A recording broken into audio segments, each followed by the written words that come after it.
মুসুর ডালের সাথে ডিমের রান্না মাছ মাংসের স্বাদকেও হার মানাবে।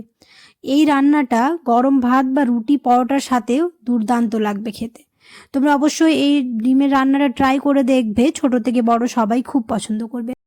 মুসুর ডাল দিয়ে ডিমের এই রেসিপি কি করে তৈরি করবে আজকের ভিডিওতে সেটাই শেয়ার করবো। আসসালামু আলাইকুম, কেমন আছো তোমরা সবাই? নতুন একটি রেসিপিতে তোমাদের সবাইকে স্বাগত জানাই। ভিডিও শুরু করার আগে একটাই রিকোয়েস্ট, চ্যানেলটিকে যদি সাবস্ক্রাইব না করে থাকো তাহলে সাবস্ক্রাইব করে দিও। ফেসবুক থেকে দেখলে পেজটাকে ফলো করতে ভুলো না। তো প্রথমে আমি এখানে ডিমটাকে ভেজে নেব। তার জন্য একটুখানি নুন, একটুখানি হলুদ আর একটুখানি লঙ্কা গুঁড়ো দিয়ে ভালো করে মেখে বা ডিমটাকে ভেজে নেব। এই রান্না যদি হয় তাহলে বাড়িতে আর মাছ মাংস লাগবে না। এই ডিমের রান্না দিয়ে এক থালা ভাত নিমেষে শেষ হয়ে যাবে। তো এখানে তেলটা গরম হয়ে এসছে, এক এক করে দিয়ে ডিমগুলো ভেজে নেব। গ্যাসের ফ্লেমটাকে লো করে দিয়েছি, না হলে ডিমগুলো লেগে যাবে। আর খুব ভালো করে ডিমগুলো ভেজে নেব। অনেকে লাল লাল করে বেশি বেশি করে ডিমগুলো ভাজা পছন্দ করে, আমি একটু একটু করে ভেজেছি, বেশি ভাজিনি, হালকা হালকা করে ভেজে নিয়েছি।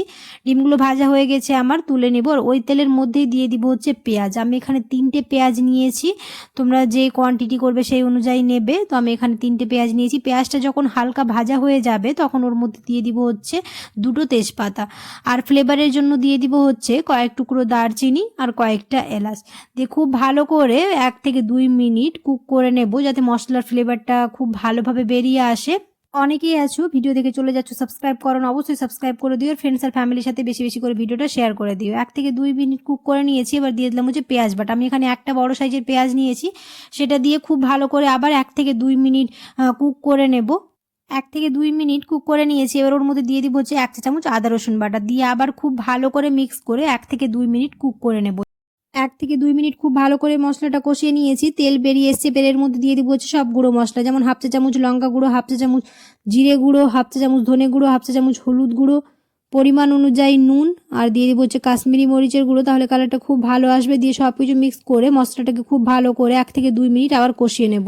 আর অপেক্ষা করতে থাকবো যতক্ষণ না মশলাটা থেকে তেল বেরিয়ে আসে। আর এখানে কোনো রকম জল ব্যবহার করব না, এমনি মশলাটা কষিয়ে নেব। যখন মশলাটা খুব ভালোভাবে কষানো হয়ে যাবে তখন ওর মধ্যে দিয়ে দিব হচ্ছে মুসুর ডাল। মুসুর ডালটা আমি আগে থেকে 10 মিনিট আগে ভিজিয়ে রেখেছি, যাতে ডালটা একটু নরম হয়ে থাকে, তাহলে খুব তাড়াতাড়ি ডালটা সেদ্ধ হয়ে যাবে। আর যদি না এরকম ভিজিয়ে রাখতাম তাহলে খুব তাড়াতাড়ি সেদ্ধ হতো না, তাই আমি 10 মিনিট আগে এরকম ভিজিয়ে নিয়েছি। তোমরাও চেষ্টা করবে এরকম 10 মিনিট আগে ভিজিয়ে নিতে।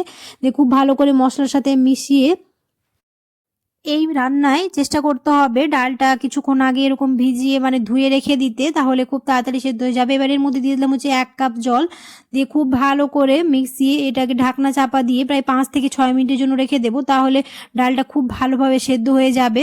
যারা এই রান্নাটা ট্রাই করে দেখোনি অবশ্যই ট্রাই করে দেখবে, খুবই ভালো হবে খেতে। রুটি পরোটার সাথে দুর্দান্ত লাগবে খেতে। ঢাকনা চাপা দিয়ে এটা প্রায় 5 থেকে 6 মিনিটের জন্য রেখে দেবো।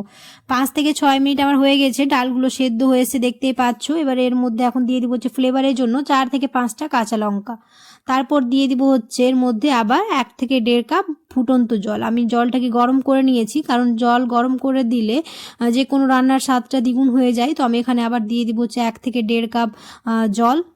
গরম জল দেওয়ার পরে এর মধ্যে এখন দিয়ে দিব হচ্ছে ভেজে রাখা ডিমগুলো দেওয়ার পরে ঢাকনা চাপা দিয়ে 1 থেকে 2 মিনিট ভালো করে ফুটিয়ে নেব। আশা করছি দেখে বুঝতে পারছো কতটা সহজ, আর এই রান্না অসাধারণ হয় খেতে।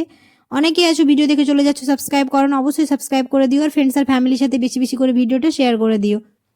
1 থেকে 2 মিনিট খুব ভালো করে ফুটিয়ে নিয়েছি, গ্যাসের ফ্লেমটাকে হাই করে দিয়ে খুব ভালো করে ফুটিয়ে নেওয়ার পর ওর মধ্যে এখন দিয়ে দিব হচ্ছে ধনেপাতা।